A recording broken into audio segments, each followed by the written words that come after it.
رسول اللہ صلی اللہ علیہ وآلہ وسلم نے فرمایا، اللہ تعالیٰ کے 99 نام ہیں، جو انہیں یاد کر لے گا وہ جنت میں جائے گا۔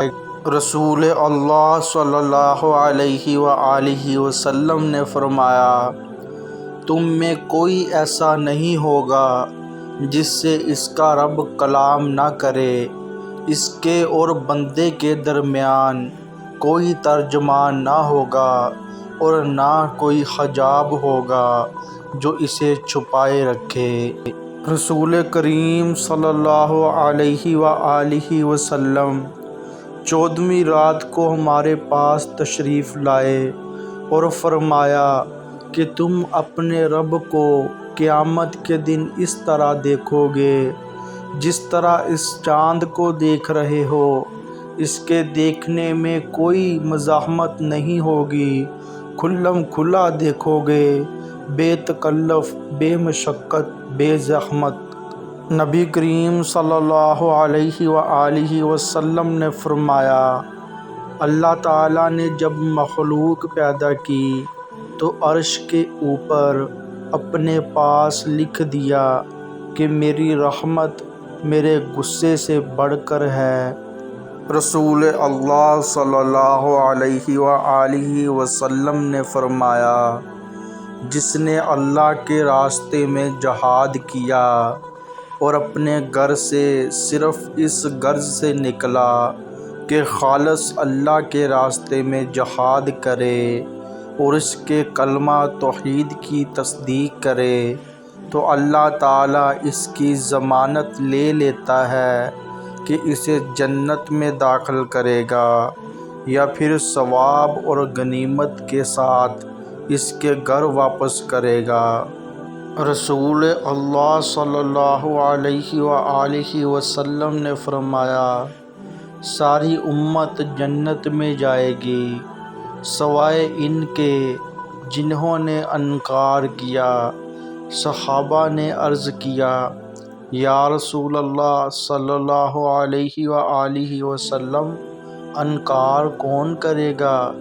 فرمایا کہ جو میری اطاعت کرے گا وہ جنت میں داخل ہوگا اور جو میری نافرمانی کرے گا اس نے انکار کیا۔ رسول اللہ صلی اللہ علیہ وآلہ وسلم نے ارشاد فرمایا، صدقہ کر لو، کیونکہ تم پر ایک ایسا زمانہ بھی آنے والا ہے جب ایک آدمی اپنے مال کا صدقہ لے کر نکلے گا لیکن اسے کوئی قبول کرنے والا نہیں ملے گا۔ جو لوگ اللہ کی راہ میں اپنے مال خرچ کرتے ہیں پھر خرچ کرنے کے بعد نہ احسان جتلاتے ہیں اور نہ دکھ دیتے ہیں، ان کا اجر ان کے پروردگار کے پاس ہے۔ ایسے لوگوں کو نہ کوئی خوف ہوگا اور نہ وہ غمگین ہوں گے۔ اللہ تعالیٰ قرآن مجید میں ارشاد فرماتا ہے کہ جو کچھ تمہارے پاس دنیا میں ہے وہ ایک دن ختم ہو جائے گا اور جو عمل تم اللہ تعالیٰ کے پاس بھیج دو گے وہ ہمیشہ باقی رہے گا۔